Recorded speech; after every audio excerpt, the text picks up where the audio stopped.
So, some of you may know the storyteller Dr. Martin Shaw. If you don't, I would really recommend checking him out. He's amazing, and he does wilderness work in the UK, and I greatly recommend him. So, this is a story from him that I learned from him. Yeah, and it's called The Fox Woman. And again, when listening, I'd love if you could either close your eyes or at least move your gaze away from the screen and see what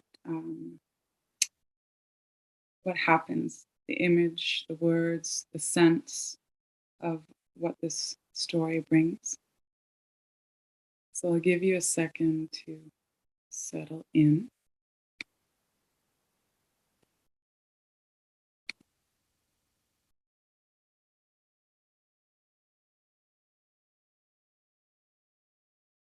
So, as I said, the story is called Fox Woman, and I'll speak loud without shouting so you get the details.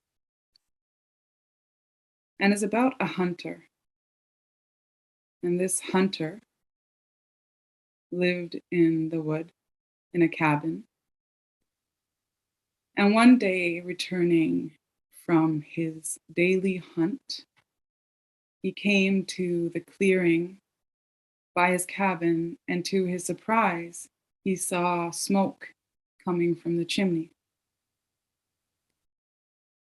And he opened the door, expecting to see someone in there, and there was no one. But there was a beautiful meal on the table, so he thought not much of it, sat down and enjoyed the food, went happy and full to bed, woke this next morning, and went off for the hunt again. And once again, returning at dusk, he came to the cabin, and once again, smoke rose from the chimney. And this time he creeped a little slower up to the door and opened it. And this time, there was still a meal, but by the wood burner stove stood a woman.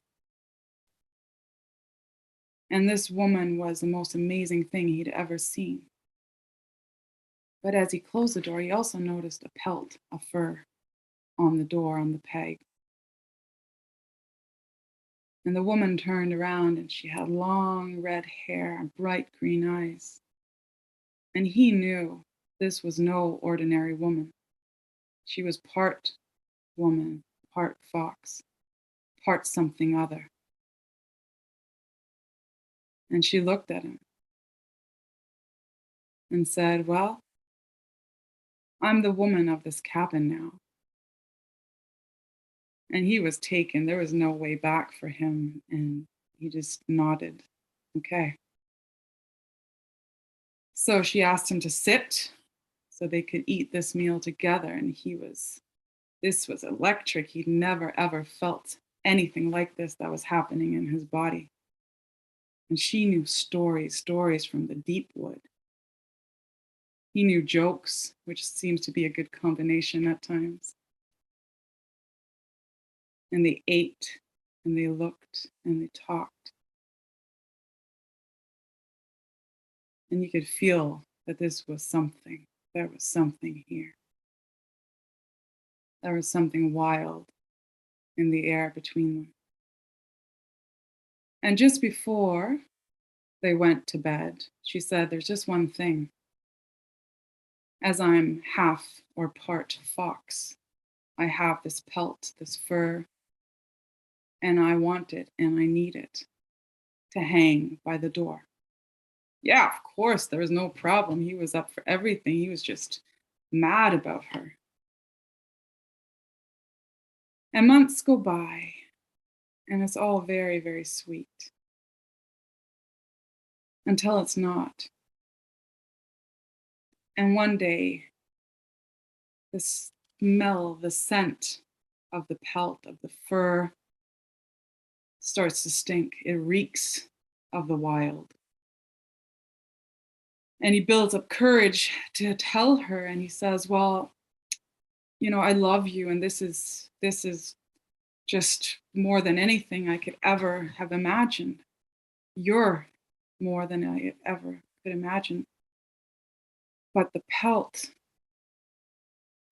really, it stinks. And I don't want you to get rid of it. I don't want you to burn it or anything, but could we maybe move it out of the cabin? Maybe the shed or the forest or somewhere. And she looks at him and says, I have one thing. That was it. Right, right, right. Okay, okay, of course, no problem. And we'll figure it out. I'll live with it. And then another few months go by, and now it's in his hair, it's in his nose, it's in his clothes. It almost feels like it's in his skin, and it's horrendous. The smell is horrendous. And he starts to drink a little. And at one point, he has enough, and he slams his glass to the table and says, I told you I need you to get rid of the pelt. It needs to go. And she looks at him again, and she just nods. And he feels some reassurance. Okay, now we're on the same page. He goes to sleep feeling somewhat satisfied. And he wakes up in the morning, and the smell is gone. The pelt is gone, and the woman is gone.